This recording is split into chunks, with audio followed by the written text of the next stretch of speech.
नमस्कार। देने का आनंद, देने का आनंद पाने से कहीं ज़्यादा अच्छा है। खुशी किस में मिलती है? देने में।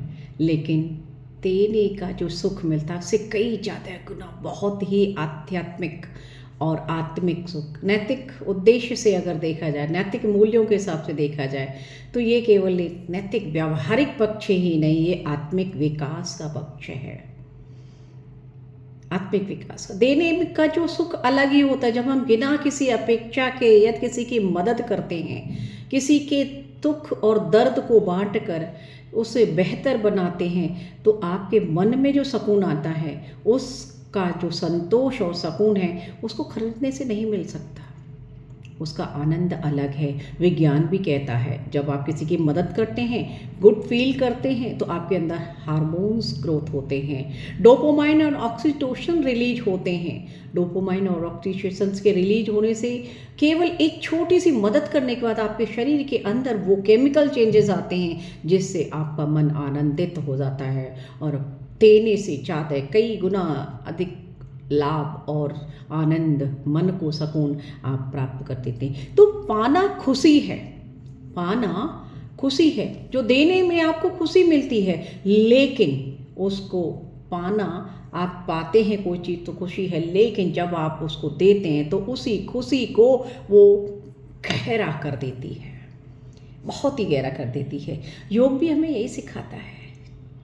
जब आप पूरी तरह से योग के क्षेत्र में जुड़ते हैं तो योग गहरा अनुभव यही दिखाता है। और भारतीय योग संस्थान के जब से आप जुड़े हुए हैं, वहीं से निष्काम सेवा के द्वारा जब आप किसी साधक के किसी दुख और तकलीफ को बिना किसी आसक्ति के, जब आप उसके दुख को दूर करते हो, उसकी एक मुस्कान आपको इतना कुछ दे जाती है, जो आप देते हो उससे कई ज़्यादा गुना आपके अंदर सुकून, ठहराव और शांति। अर्थात हम ये कह सकते हैं कि देने से अधिक लाभ आप प्राप्त करते हैं। नैतिक मूल्य ही नहीं, नैतिक दृष्टिकोण से ये केवल शिक्षा ही नहीं, आपका व्यक्तिगत आत्मिक विकास है। भगवान श्री कृष्ण भी यही कहते हैं, कर्मण्येवाधिकारस्ते मां फलेषु, केवल कर्तव्य कर्म पर तेरा अधिकार है, फल पर तेरा अधिकार नहीं है। तो कर्म कर, कर्म के बाद जो फल मिलेगा वो केवल सुकून देने वाला, आनंद देने वाला, उस पर प्रभु का अधिकार है और वो तुझे अवश्य मिलेगा।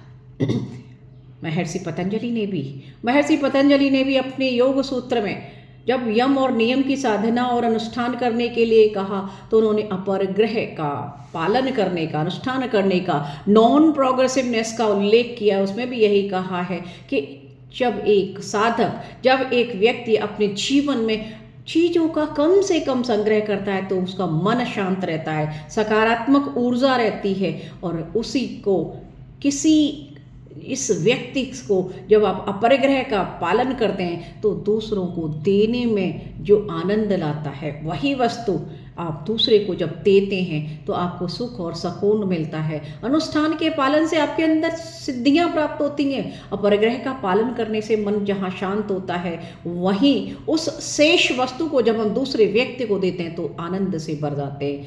मदद करने का समय देते हैं तो वो केवल बाहरी नहीं, बल्कि आपकी आंतरिक साधना को, आंतरिक सुख और सुकून को अच्छा और गहरा कर देता है। योग और प्राणायाम के अभ्यास के बाद एक योग के साधक जब इस देने की बात पर आते हैं तो अपने आप को खाली महसूस करते हैं, शांत महसूस करते हैं, और फिर उनके जीवन का ध्येय केवल ये बन जाता है कि मुझे देना है, सीखना है, मुझे सूर्य से सीखना है, मुझे पृथ्वी से सीखना है, मुझे नदियों से सीखना है, मुझे वृक्षों से, जो केवल और केवल प्रकृति देना ही देना जानती है। उसी प्रकार से जब हम निष्काम सेवा करते हैं, देने का भाव अंदर आते हैं, अंदर आने के बाद जो आप प्राप्त करते हैं, जब आप खाली जाकर एक व्यक्ति की भी अगर मदद करते हैं और आप एक निमित्त मात्र बनकर उसके जीवन में उसके दर्द को मिटाकर, उसकी तकलीफ को मिटाकर